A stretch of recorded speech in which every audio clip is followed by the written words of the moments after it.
मेरे परिजनों, मेरे मित्रों, मेरे बच्चों,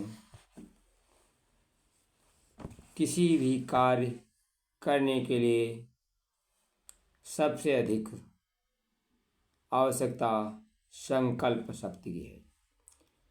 केवल आंसू बहाने से कुछ नहीं होता। आप जब संपन्न व्यक्ति हैं, ईश्वर ने आपको हाथ पैर, आँख कान, बुद्धि बल देकर अमूल्य संपदा प्रदान की है। इसका उपयोग कीजिए। स्वयं अपना सहारा बनकर दूसरों को सहारा दो। परम पूज्य गुरुदेव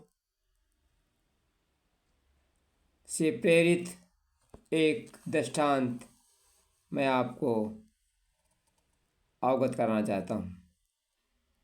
एक स्त्री की संतान नहीं थी, गरीब घर की लड़की थी।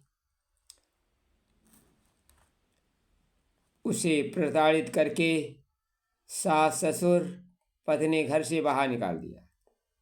उसे कुछ नहीं सूझ रहा था। सोचा आत्महत्या कर लूं, और नदी में डूबने ही जा रही थी। एक बच्चे ने उसका आंचल पकड़ा, कहा माँ भूख लगी है, कुछ खाने को दो। माँ शब्द सुनकर उस स्त्री का मन रोमांचित हो गया।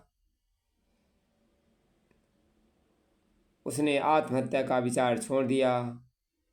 वह एक स्कूल की प्रिंसिपल के पास गई, काम करने के लिए कहा।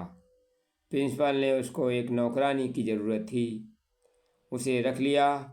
बच्चे को स्कूल भेजने की व्यवस्था कर दी।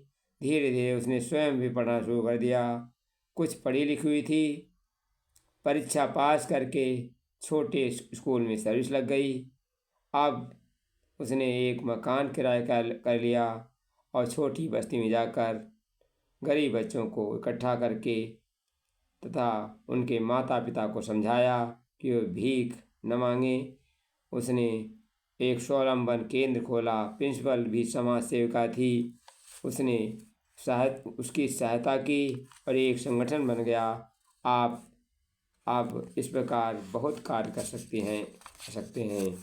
हे समाज सेवी लोग, हे मानव पूजने योग्य, जो धर्म नीति अपनाते हैं, वे अपयश के भागी बनते सबसे धिक्कारे जाते हैं। जो कार्य अनैतिक करते हैं, तुम उनको पूर्ण विरोध करो। उसमें भी हो हित चिंतन, मन में कोई प्रतिशोध न हो। उनमें मन में कोई प्रतिशोध न हो। है धन्य उसी का जीवन जो दुखियों के आंसू पीता है व्यर्थ जन्म उसका जग में जो स्वार्थ हेतु ही जीता है। सीता की रक्षा की खातिर एक गिद्ध ही ने भी बलिदान किया। भगवान राम ने पिता बनकर उसका भी सम्मान किया। ऐसे योगी संत ही पाते हैं सम्मान, जो दुखियों की रक्षा करे अर्पित कर दे प्राण। ऐसे समाज सेवकों को हमें भी बनना है और प्रेरणा लेकर आगे बढ़ना है। धन्यवाद। वीडियो अच्छा लगे तो बहुत ही धन्यवाद।